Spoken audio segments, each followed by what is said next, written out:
ओम श्री परमात्मने नमः। अपि चेतः असि पापेभ्यः सर्वेभ्यः पापकृततमः सर्वं ज्ञानप्लवेन एव वृजीनं संतरिष्यसि। अपि यानी भी, चेत यदि, असि तुम हो, पापेभ्य पापियों से, सर्वेभ्य समस्त, पापकृततमः सर्वाधिक पापी, सर्वम ऐसे समस्त पापकर्ण, ज्ञान प्लवेन दिव्य ज्ञान की नाव द्वारा, एव निश्चय ही, वृजीनम दुखों के सागर को, संतरिष्यसि पूर्णतया पार कर जाओगे। यदि तुम्हें समस्त पापियों में भी सर्वाधिक पापी समझा जाए तो भी तुम दिव्य ज्ञान रूपी नाव में स्थित होकर दुख सागर को पार करने में समर्थ होगे।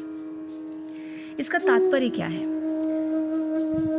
कृष्ण के संबंध में अपनी स्वाभाविक स्थिति का सही सही ज्ञान इतना उत्तम होता है कि अज्ञान सागर में चलने वाले जीवन संघर्ष से मनुष्य तुरंत ही ऊपर उठ सकता है।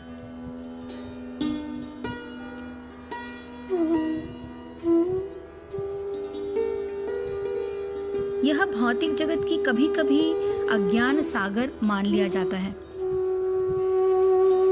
और कभी जलता हुआ जंगल।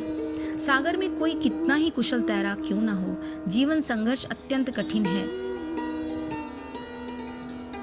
यदि कोई संघर्षरत तैरने वाले को आगे बढ़कर समुद्र से निकाल लेता है तो वह सबसे बड़ा रक्षक है। भगवान से प्राप्त पूर्ण ज्ञान मुक्ति का पथ है। कृष्ण भावनामृत की नाव अत्यंत सुगम है, किंतु उसी के साथ साथ अत्यंत उद्धात भी।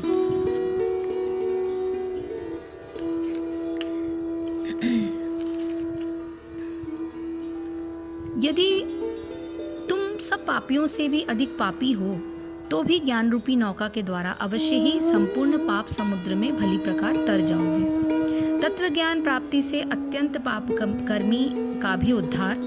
इस श्लोक में भगवान ने पापकृतम शब्द का प्रयोग करके उन पापियों के उद्धार का द्वार या मार्ग दिखाया है जो सब पापियों के भी सिरमौर हो। पहले किए गए पापों का विचार करते हुए यदि निकृष्टतम पापी के मन में तत्व ज्ञान प्राप्ति से अपने उद्धार की भावना जग जाए तो वह भी ज्ञान प्राप्ति के इस उपाय के अवलंबन से अपने पाप कर्मों से तर जाता है। उसके लिए तत्व ज्ञान उस नौका की भांति हो जाता है जिसे समुद्र की उत्ताल तरंगे भी डुबोने में असमर्थ हो जाती हैं। यह बात अलग है कि इस प्रकार के अत्यंत पापी के मन में अपने उद्धार की भावना जागे ही नहीं, किंतु इतिहास में ऐसे अनेक उदाहरण हैं जहां अत्यंत पापी मनुष्य किसी प्रकार किसी महापुरुष के संपर्क में आ जाने के कारण न केवल अपने पाप कर्मों से निवृत्त हो गया, अपितु वह स्वयं अनेक मनुष्यों के उद्धार में सहायक भी हो गया।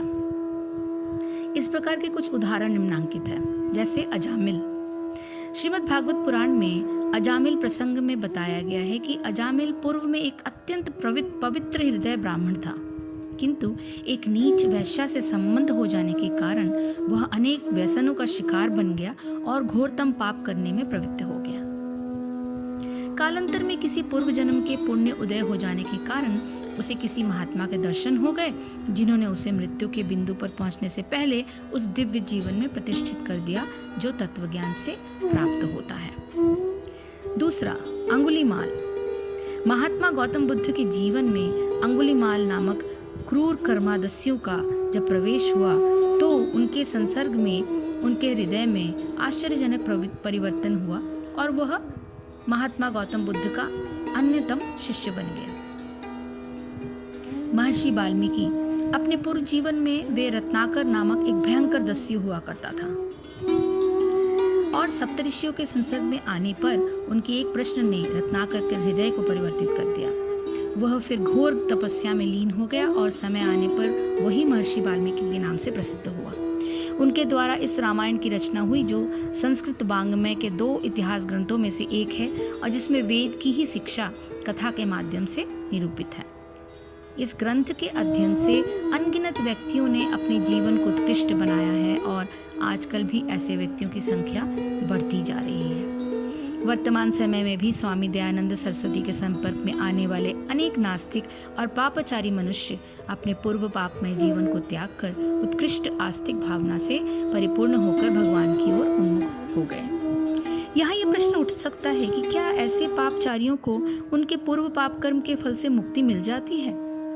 तो उसका उत्तर यह है कि तत्व ज्ञान प्राप्ति के पश्चात यद्यपि प्रत्येक पाप कर्म का फल उनके जीवन में दुखकर परिस्थिति के रूप में प्रकट होता है, तथापि तत्व ज्ञान से उनके मन में इतनी दृढ़ता आ जाती है कि या तो वे दुखकर परिस्थितियों को हर्षपूर्वक सहन करते हुए पाप पार करने में समर्थ हो जाते हैं, अथवा उनकी एक दुखकर परिस्थिति दूसरी अधिक भयानक परिस्थिति से उनकी सुरक्षा कर देती है और इसका उन्हें स्पष्ट अनुभव भी हो जाता है। परिणाम ये होता है कि तत्व ज्ञान प्राप्ति के पश्चात जीवन परम आनंदमय हो जाता है। यहाँ यह शंका उठती है कि ऐसे पापियों द्वारा पहले किए गए कर्मों के फल का नाश कैसे होता है। इसे बताते हुए भगवान आगे के श्लोकों की व्याख्या करेंगे। हरे कृष्ण कृष्ण कृष्ण हरे हरे, हरे राम राम राम हरे हरे। जय श्री कृष्ण, जय गुरुदेव।